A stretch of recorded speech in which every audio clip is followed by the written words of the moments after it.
afternoon, everybody, and welcome to a conversation with Professor Yuval Noah Harari. My name's Gillian Tett. I'm the US Managing Editor of the Financial Times. Now, there are not many historians who would be put on the main stage of the Congress Center of the World Economic Forum, sandwiched between Angela Merkel and Macron. I think there are even fewer who could fill the room almost as much as Angela Merkel, and almost none who would have the experience as we were waiting in the green room and Angela Merkel came through, Chancellor Merkel came through. She took care to stop, go up to Yuval and introduce herself and say, "I've read your book."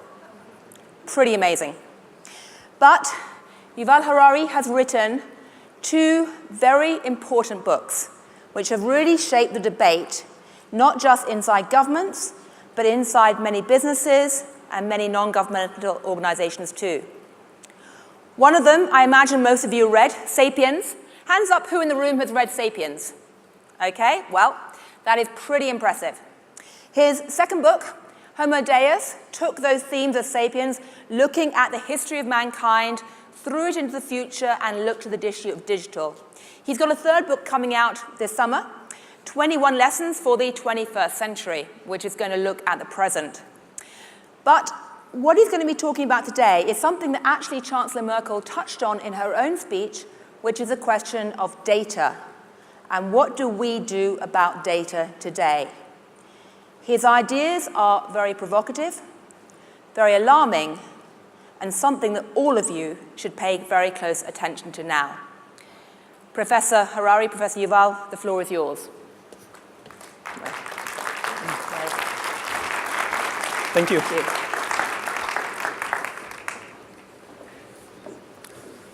So, hello everybody.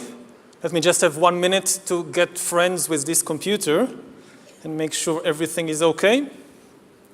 And can I have a bit more light on the audience so I can see the faces and not just speak to a darkness? Thank you.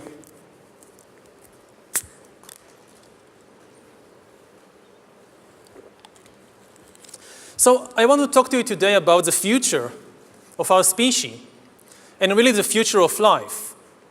We are probably one of the last generations of Homo sapiens. Within a century or two, Earth will be dominated by entities that are more different from us than we are different from Neanderthals or from chimpanzees. Because in the coming generations, we will learn how to engineer bodies and brains and minds. These will be the main products of the economy, of the 21st century economy. Not textiles and vehicles and weapons, but bodies and brains and minds. Now, how exactly will the future masters of the planet look like? This will be decided by the people who own the data. Those who control the data control the future not just of humanity, but the future of life itself. Because today, data is the most important asset in the world. In ancient times, land was the most important asset. And if too much land became concentrated in too few hands, humanity split into aristocrats and commoners. Then in the modern age, in the last 2 centuries, machinery replaced land as the most important asset.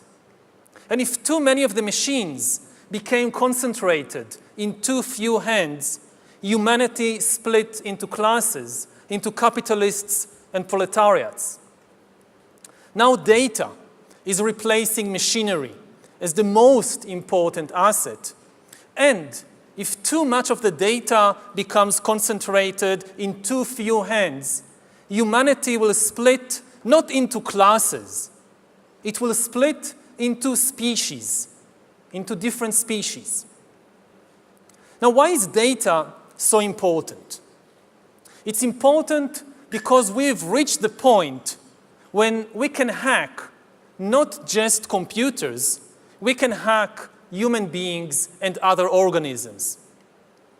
There is a lot of talk these days about hacking computers and email accounts and bank accounts and mobile phones, but actually we are gaining the ability to hack human beings.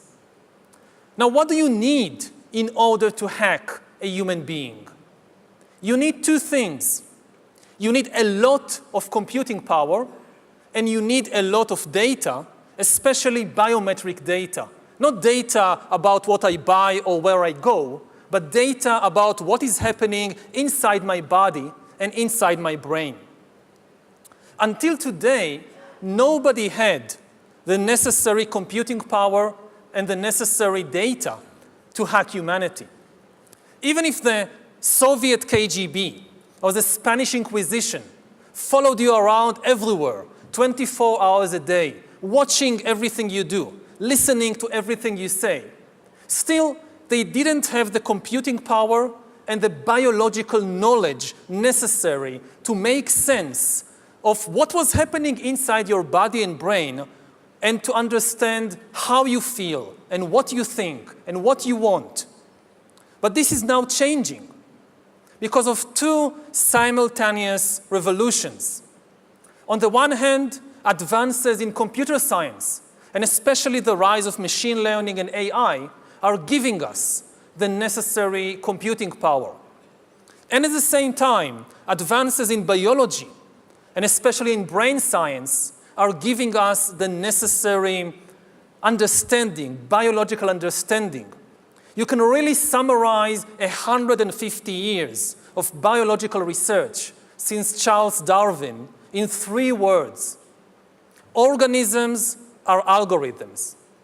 This is the big insight of the modern life sciences, that organisms, whether viruses or bananas or humans, they are really just biochemical algorithms. And we are learning how to decipher these algorithms.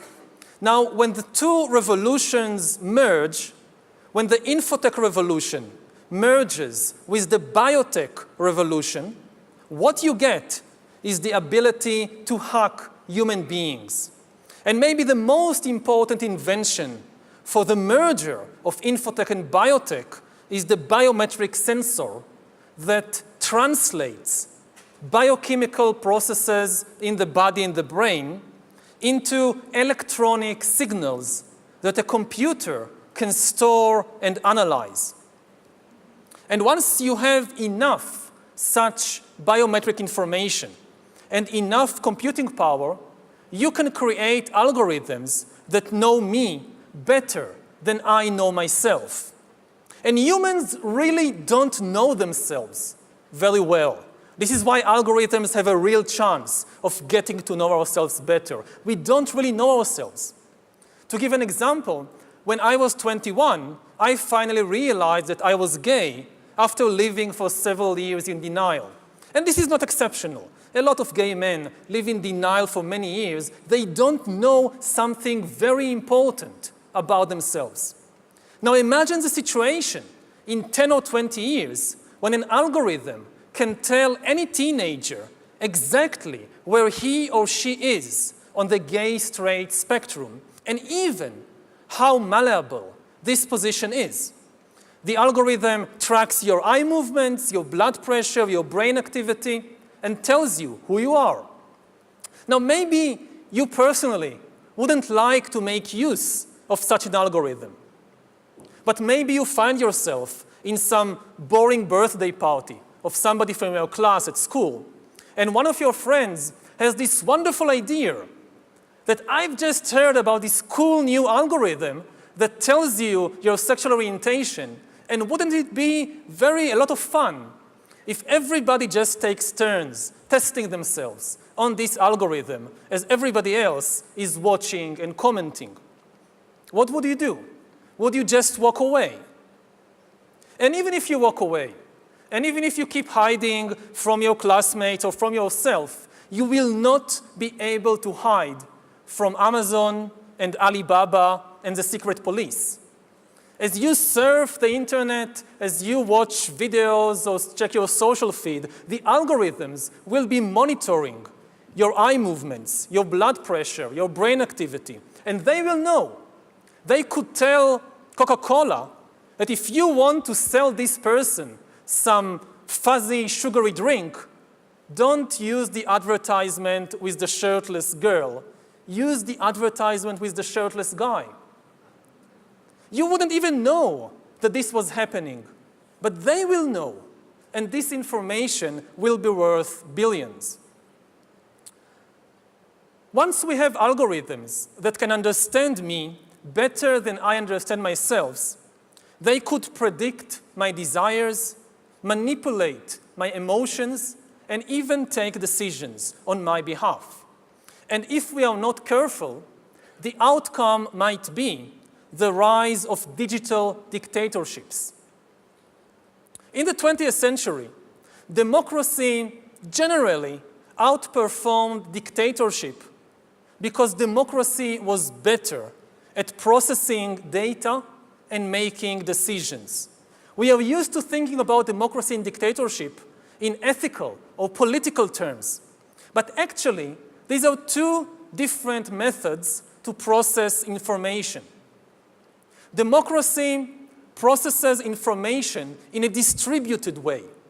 It distributes the information and the power to make decisions between many institutions and individuals. Dictatorship, on the other hand, concentrates all the information and power in one place. Now, given the technological conditions of the 20th century, distributed data processing worked better than centralized data processing, which is one of the main reasons why democracy outperformed dictatorship and why, for example, the US economy outperformed the Soviet economy. But this is true only under the unique technological conditions of the 20th century. In the 21st century, new technological revolutions, especially AI and machine learning, might swing the pendulum in the opposite direction. They might make centralized data processing far more efficient than distributed data processing. And if democracy cannot adapt to these new conditions, then humans will come to live under the rule of digital dictatorships.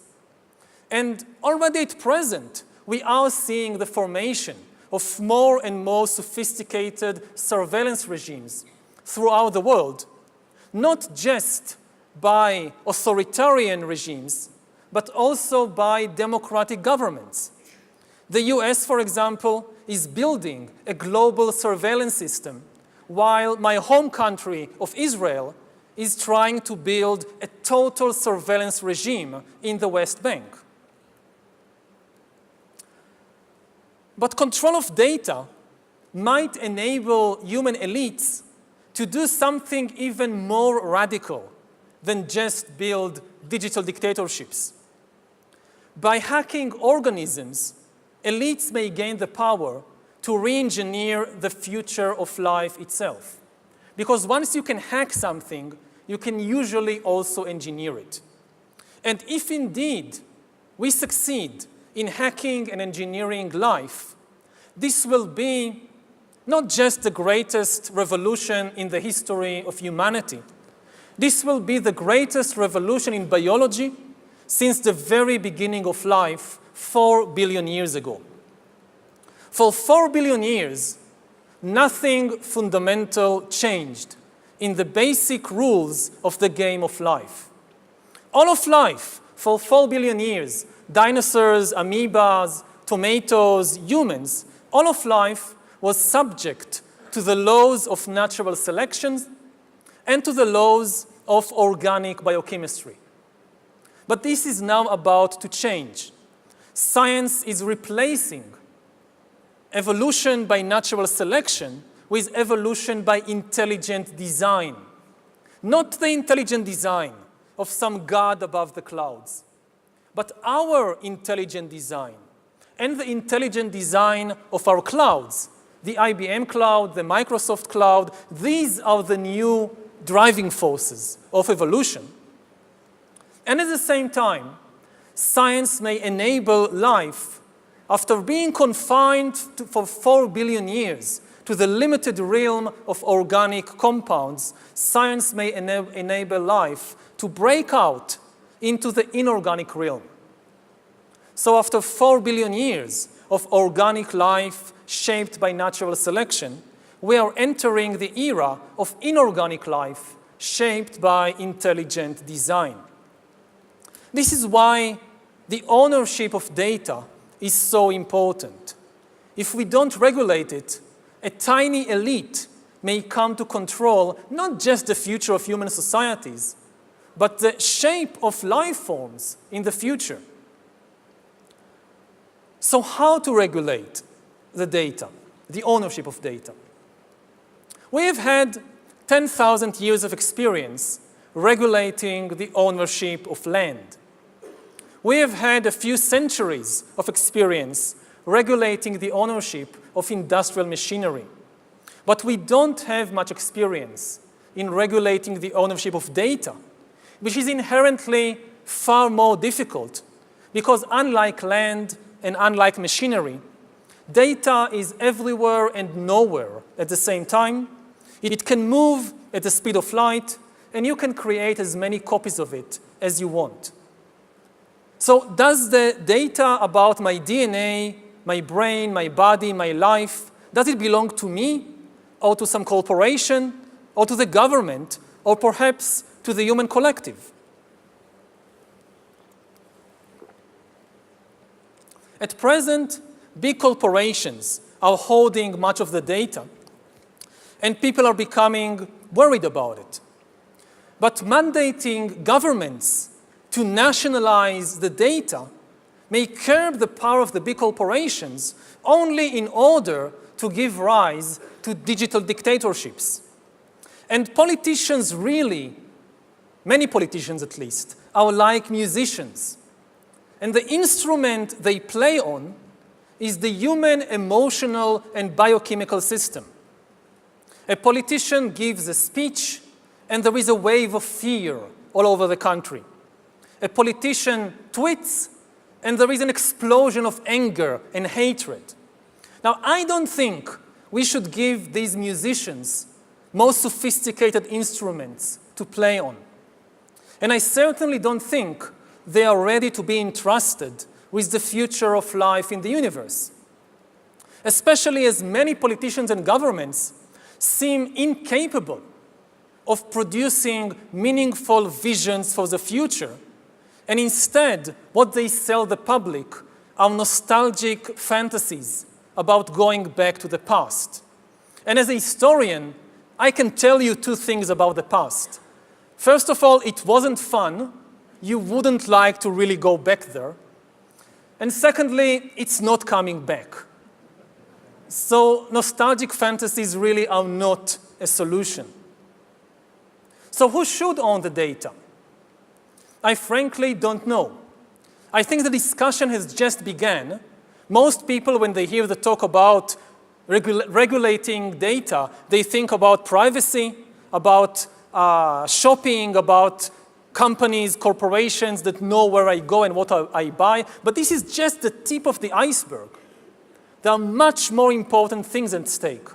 So the discussion has hardly begun, and we cannot expect instant answers.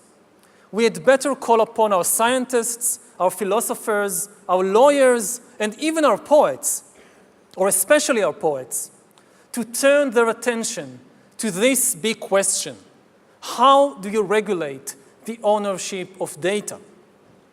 The future, not just of humanity, but the future of life itself may depend on the answer to this question. Thank you.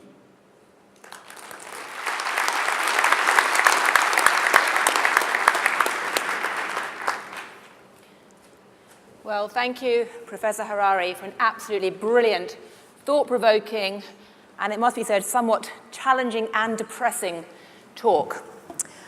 I must say, I'm quite starstruck sitting here, listening to that stream of ideas. And I'd like to start with a very simple question, which is this. You paint this picture of a future that's quite scary. How soon do you expect that future to be here? Are we talking about 2 years, 20 years, 200 years? I mean, how soon could we be dealing with digital dictatorships? I think that the timescale is decades. I mean, in 200 years, I guess there won't be any sapiens left. There'll be something completely different. 2 years, it's far too soon. So we're talking about a few decades. Nobody knows exactly how many. Right. Now, you're unusual because you actually stood up on that stage and you said, I don't know what the answer is. Okay, that's not something you hear a lot at the World Economic Forum. It's admirably humble. But I'm curious, as you look around the world today, do you see any countries or any groups of people or any academic groups that seem to be having a sensible debate about this? Do you see any reason for encouragement at all? Well, I think the world is divided into a very, very small group of people and institutions who understand what is happening and what is at stake, and the vast majority, not just of ordinary people, but even of politicians and business people who are not really, yes, they hear about data, data protection, there are cyber attacks, somebody might steal my identity or my bank account details, but that, as I said, it's just the tip of the iceberg. I think that my guess, I don't know, but I guess that some of the big corporations, like Google, like Facebook, the usual suspects, they understand what is at stake. I also think that some governments, especially the Chinese government, I think they understand what is at stake. I think certainly most humans have no idea. Right. Again, the thing is, just to make it clear, it's the biometric data is the key. When people think about data, they mostly think about where I go, what I buy. When they think about hacking, they think about computers. They talk about AI, about machine learning. They forget the other side of the equation, which is the life sciences, the brain sciences. The brain sciences are giving us access to here. This is what we really tried, what somebody is really trying to hack is this, not this. Right. I mean, China is interesting because I remember sitting at a table a few years ago in Davos with a senior Chinese official and we were arguing about democracy, and he said, well, you in the West have democracy, we have social media. And the point was that Chinese government is using social media to not just monitor its citizens, but also act as a weather vane to gather information about what's happening in terms of public sentiment and ensure that they stay 1 inch ahead of that to stop any explosions. Do you see China as a place where this type of digital dictatorship is most likely to emerge? Well, I don't know. As I said, as I gave examples, you have cases in the West. And I know maybe best about my own country, that Israel is building a real total surveillance regime in the West Bank, which is something we haven't seen almost anywhere in history before, of really trying to follow every place, every individual. And we still haven't crossed the critical watershed of the biometric sensor. Whether it's in the US, in Israel, in China, it's still social media. It's still my mobile phone. It's still where I go, what use I make of my credit card. We still don't really have the technology to go inside, but we are maybe 5 years, 10 years away from having the technology. So maybe to give an extreme example, let's say you live in North Korea, and you have to wear this bracelet, which constantly monitors what is happening inside your body. And you walk into a room, and you see the picture of the dear leader on the wall, and the bracelet can know what is happening to your brain, to your blood pressure, as you see this picture. So this really what is meant by a digital dictatorship. I mean, it makes 1984 sound positively... Child's play. Child's play, yeah. Exactly. You say you don't know what to do about this, but imagine for a moment that you were dictator, be that digital or not. What would you do right now to help humanity deal with this? Would you like to just throw away all of those biometric devices? No, it's absolutely, as I said, it's absolutely impossible to go back, especially in terms of technology and science. Even if one country or an entire continent is freaked out by the possibilities, and they say, we stop all research in this field, you can't force other countries to do the same. And then you have your own, you have a race to the bottom, unless you have some global agreement on how to deal with this, then no country would like to stay behind in the race. So do you want the scientists to take control?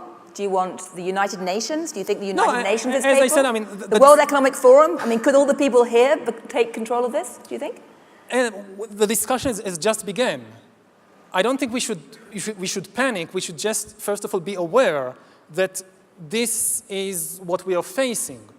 And there are many possibilities, also technological possibilities. How, for example, when we talk about regulating ownership of land, we have a very clear picture what it means. Okay, you have a plot, you have a field, you build a fence around, you have a gate, you stand at the gate, and you say, okay, you can come in, you can't. This is my field. Now, what does it mean in terms of the data about my DNA or what's happening in my brain? What's the analogy of the fence and the gate? We just don't understand. So I think we are in an analogous position to where we were with the Industrial Revolution 200 years ago. And you just need time. When you start a discussion, I know this from class, from university, you start a discussion and somebody raises the hand and says, okay, but what should I write in the test? And no, we are not there yet. We should first have a discussion about this. I don't have all the answers. Right. One thing I find fascinating in your description of the digital economy is that it actually involves a picture of society which is not quite the picture that normal economists have. Because most of the digital exchanges today don't actually involve money. People are giving up data in exchange for services. Yeah. And that's something that no economic model can capture right now. And frankly, the legal models can't either in terms of the antitrust. So I'm curious, when you look at this problem, it's not quite economics. It's certainly not just computer science. It's not really any particular discipline. Do you think this means that universities need to rethink how they categorize academics? Who is going to take this overarching view to try and talk about these issues? And I have to say, I'm trained as an anthropologist, so I'd love to say the anthropologists, but I'm not waiting on them either. No, hopefully everybody. I think that today, if you're a computer scientist, you also need to be, to some extent, a philosopher and an anthropologist. It's now part of the business. And I think maybe, again, to try and focus it, you talked about different exchanges in the world. Maybe the most important exchange in this respect will be in healthcare. The big battle over what we today call privacy will be between privacy and health. Do you give access to what is happening inside your body and brain in exchange for far better healthcare? And my guess is that health will win, hands down. People will give up their privacy in exchange for healthcare, and maybe in many places they won't have a choice. They won't even get insurance if they are unwilling to give access to what is happening inside their bodies. Right. So another big exchange that will not involve money, but still be very, very important. Last quick question, and then we must wrap, sadly. When it was all about land control, the elites essentially had feudalism. We called it feudalism in history. Mm-hmm. When it was all about the industrial machines, we had capitalism and Marxism. Have you thought of a word to describe this new world of dataism? Yeah, I try dataism, but I don't know. Words have their own life, and what word catches and what word doesn't, it's really a coincidence. Well, maybe answers on the postcard if anyone in the hall has an idea, or tweet it out, or send them an email, or whatever digital communication you like. But anyway, on behalf of everyone here, I can see from the faces, people are actually not looking at their mobile phones. They're actually looking at you. They are rapt. That is quite an achievement. And thank you very much indeed for both inspiring us and terrifying us. Thank you. Thank you, Gillian. Thank you.